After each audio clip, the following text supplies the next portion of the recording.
Hindi lang. Wala pang tanong. Sorry po. Ano ka, gusto mong makulong din siguro, no? Pupunuin namin ni Chairman yung ng Kongreso eh.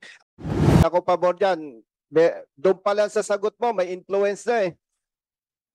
Kung bidder ako, ba't ako magdidikta sa inyo? Siya lang ang bumili, Your Honor. So siya lang ang bumili ng bid documents. Wala nang iba. Wala nang iba, Your Honor. Napakapalad sa lahat. Siya lang talaga ang bumili ng 450 million. Anong tanong mo? Bakit kaya? Tanong natin kay Mr. Gary Lunas, bakit siya lang? Ha? Bakit siya lang? Sir. Ha? Sige, Peter Gocheng. Mr. Chair. Kasi ganito nakikita ko dyan, sir eh.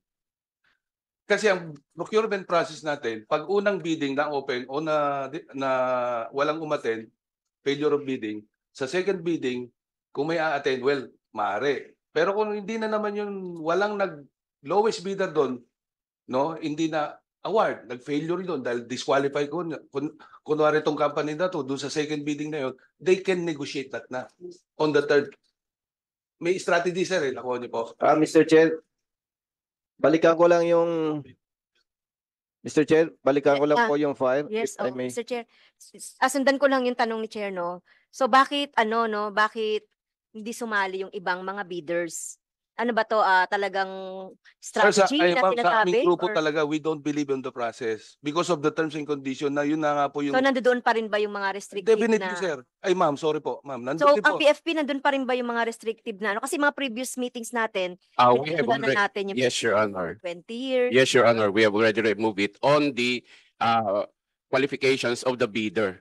But for the technical specifications, Your Honor, because that is what we define, what the Bureau of Fire Protection would like to procure, Your Honor, we see to it that a quality fire truck would be delivered, Your Honor. But on the bidder, the company itself, we already adopted the recommendation of this honorable committee, Your Honor. And we have submitted to the committee secretary. Mr. Chair, mabalik lang ako. Doon kasi sa ating House resolution, tinitignan natin how restrictive po yung inyong based doon sa terms of reference.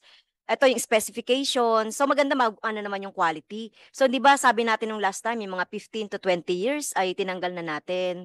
Ano pa ba yung tinanggal nyo? Yung mayor's permit, 'di ba? Tinanggal na natin 'yon, wala na 'yon. Ano pa ba yung mga certification na hinihingi ninyo? Tinanggal na natin 'yon, 'di ba? Napag-usapan na natin yung last time. So sigurado ba kayo na hindi nyo dito sa latest na bidding na ginanap ninyo ay tinanggal na ninyo lahat 'yon?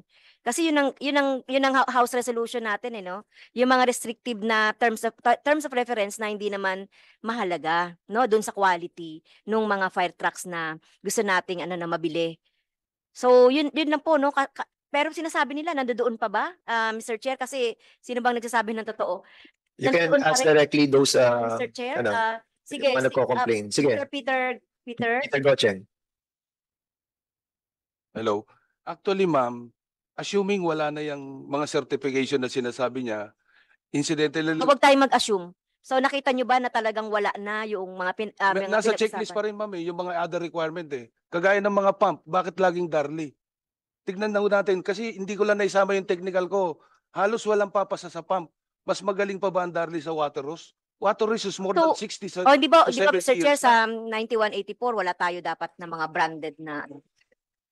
Actually, well, sa ating RA 9184, 'di ba, iniiwasan natin yung yung parang tina-tailor fit natin talaga. And even sa TRIPS agreement, yan ang nakalagay. But well, yung ating responsibilidad dito sa hearing nito is to find out to strengthen yung ating ginagawang amendment sa Republic Act 9184. Pero I would advise itong mga to na talagang ipuso nyo to kung talagang naniniwala kayo sa problema na kinakaharap ng ating bidding procedure that was conducted by them. And basically, you have presented pati yung video nga nung project yan? Yung inyong pinresent? Magnus, di ba? Project Magnus that you have presented. So, I think you have to pursue that line, that the best that we can do in this Congress is to find out yung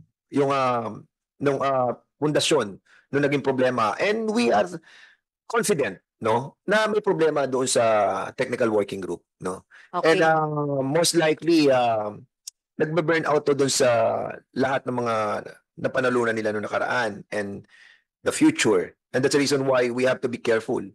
You have to be careful talaga dito sa gagawin yung kasi sinabi niyo may failure of bidding and then meron silang contention that they are saying that after this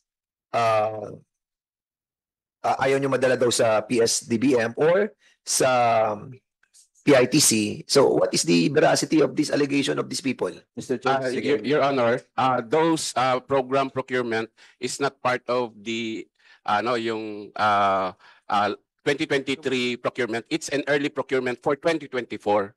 So EPAC ito, Your Honor, and they have all the opportunity to participate in the bidding process, Your Honor, because it's a early procurement process. Before I recognize Congressman Busita, si ano muna, yung muna si Ako pabor dyan. Doon pa lang sa sagot mo, may influence na eh. Kung bidder ako, ba't ako magdidikta sa inyo? Halimbawa, nag-schedule kayo ng pre-bid conference.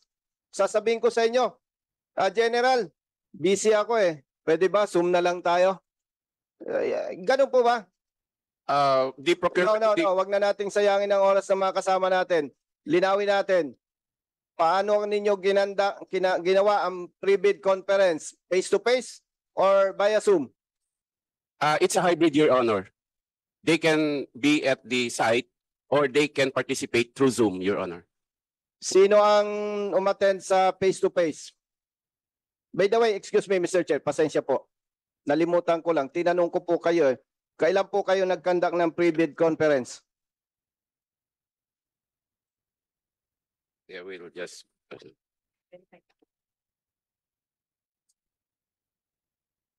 Timeline. May timeline.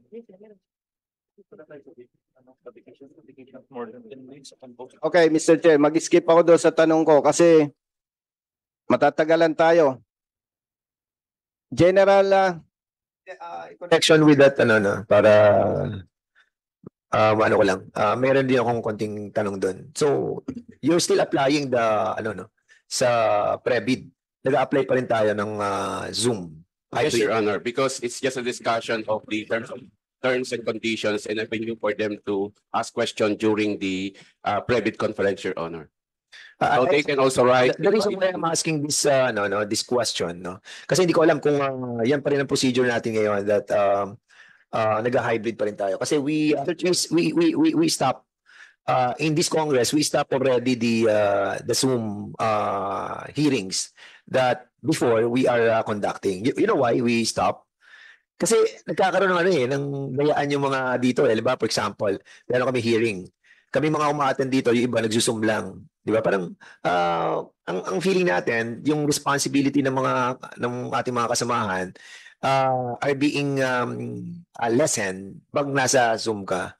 And somehow, nagkakaroon din ng problem, for example, sa mga bidding processes natin yan, kung if you're going to allow yung hybrid procedure, wherein you are giving much more preference doon sa mga bidder that somehow if they want to hide something or naitatago nila sa Zoom. Unlike kapag yung regular bidding tayo na walang hybrid, at least open tayo doon, transparent, can be observed all the time. So, if I may, refrain from doing the hybrid anymore. Kasi hindi na siya applicable sa ngayon because don't give that opportunity for the bidders to choose to be there or not to be there. It must be kayo ang mag-decide na dapat ando sila lahat. Ibig sabihin natin na lang yan, yung content lang ng TOR. Yes. It doesn't follow as well. Dapat personal na nandun lahat. Para pantay-pantay ang pagtingin natin doon sa lahat ng ating ginagawang proseso sa ating bidding. Yes, Your Honor. The committee secretary, Your Honor. okay. Mr. Chair, excuse po, hindi pa po kayo titanong. Humihingi pa po tayo ng permission from the chairman. Mr. Chair, may kino-question itong mga bidders natin before about terms of preference. At may mga napag-usapan po tayo na dapat i-revise, no? Pwede po ba, Mr. Chair, mag-submit? Di po ba, siyempre, nagparni sila sa inyo, ano? Yung terms of reference, nakita ba ninyo? Nakapublish. PhilJeb sa kwan lang po, nakapost. So sa PhilJeps, yung pinost niya sa PhilJeps, the same with the final? Yes, Your Honor. Any person can download the technical specification in terms of reference. Okay, sige. Sir, excuse po. With the Actu- permission of the chair. Sige, go ahead, Peter Gochen, you are asking Peter Yes, Gochen. Mr. Sige, Peter Yes, sir. Gochen. Actually, hindi lang. Wala pang tanong. Sorry po. Ano ka, gusto mong makulong din siguro, no? Pupunuin namin ni chairman yung ng kongreso eh. Actually, cool nga tayo ngayon eh. Kasi medyo wala nang sabi ni Seth Chen, wala nang reserve sa baba, di ba? Pero pag hindi naging maayos to, Mr. Chair, magdadala kayo ng fire truck sa may makukulong dito. Sana huwag. Sir. Marites lamang na again, pare-pare tayong Pilipino, huwag kayong huwag kayong masyadong sensitive. Kasi kasalanan nyo yan eh. Pumasok kayo sa public service. So talagang ganon. Sometimes masasaktan ka, sometimes masaya ka. Mr. Chair, kung titingnan ko po kasi yung takbo ng ating hearing, ang nakikita ko sa mga ito, walang tiwala sa Bureau of Fire. Pasensya ha. Yan naman ay ko lang, opinion. Kaya gusto nating maging malinis to. Mr. Chair, gusto ko lang malaman, ano po yung nakikita ninyo na questionable doon sa terms of reference na inilabas ng Bureau of Fire? Actually, sir, Excuse po, opo. para mas maganda po ang flow ng ating hearing. May nakita po ba kayo na sa palagay ninyo questionable doon sa terms of reference? Meron o wala? Meron po. Okay, meron. Kung meron, sa palagay po ninyo, ilan yon? 1, 2, or 3? I think sa pump, hindi, sir, kasi ang bidding natin, hindi naman. Wait po. Sabi po ninyo, may nakita kayong questionable sa Yes, terms sir. of reference. Tama Yes, sir. po? Yes, sir. Makinig po kayong mabuti, sir. Yes, sir. Kasi naabala itong mga kasama natin dito, especially our chairman. Sabi po ninyo, may nakikita kayong questionable sa terms of reference. Tama po, mali? Tama, sir. Kung ganon, ano po yon? One by one tayo para klaro. Yung bomba po, Ano yung bomba? fire pump, sir. Fire pump. Oh, alam ko, fire pump. Anong questionable doon? May nilagay silang brand? Opo, sa impeller po niya, sir, naka-catered po yun, although hindi naman naka-branded ang mga pump natin, pero pagdating sa technical, makikita mo specifically one by one nung technical spec, naka-catered. Nandun. Yes, sir. Okay, kung nakalagay po doon, questionable nga yun, Mr. Chair. Parang dinidikta na kung yung item, tama po ba? Tama ho, sir. Okay. May be clarified, no? Kasi medyo gray area sa akin yung siguro, Bernard, you can answer siguro. Kasi ano yung sinasabi mo, ito yung pump. O halimbawa, ano yung sinasabi yung aspect noong pump na kinater nila sa isang kumpanya? Sir, Kasi yun na yung gusto ko malaman eh. Kasi sinabi mo kasi may mga technical. Ano ba yung technical na yun? Na nakakaiter doon sa pump para sabihin ninyo na nag-single out kami sa iisang brand. O sige, tell us, ano yun? Hindi ko naintindihan yun. Bernard. Actually, medyo, pasensya na po, medyo iba kasi yung opinion ko, no? Thanks to the committee and in fairness to BFP. Yung pinakahuling technical specs po, sa totoo lang, marami na pong binago.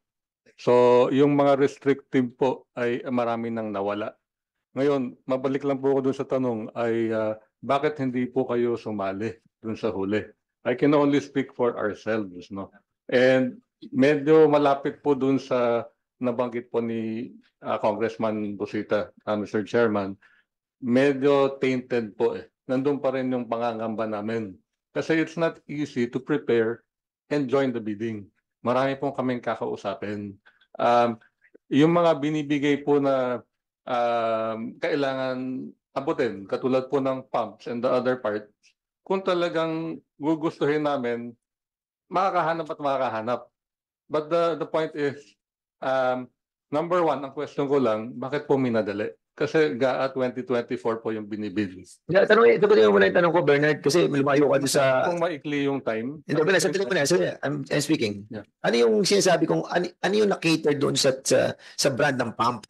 Kasi yun ang tanong ko pinagbigyan kita ng unang haba na. So, sabihin mo sa akin, ano yung sinasabi natin na kinater yung pump para ang manalo ay isang company? Actually, meron pong punto dun sa impeller. Definitely, Darley po ang mag-comply right away. Sila lang makakapag-comply dahil lang. Hindi po. Kaya lang, kung maghahanap ka pa ng ibang pump, you need time. The given time, hindi po aabot. So in other words, ang ginawa nilang parang strategic style para at least sa Harley mapupunta, Darley po. Darley mapupunta, naka-cater doon sa Darley siya. Well, papasa po ang Darley. Ngayon, papasa ba yung iba? Pwede po maghanap. I'm not saying na wala, no? Pero aabutin ng matagal na panahon. Medyo, kasi po as a distributor or as a assembler, you will strike up muna a relationship with the manufacturer. At sabihin nyo pong pwede pang bumili or pwede ba magkaroon ng, kasi kailangan namin ng mga certifications, we need to strike up a certain relationship muna. Okay. No? Sagot.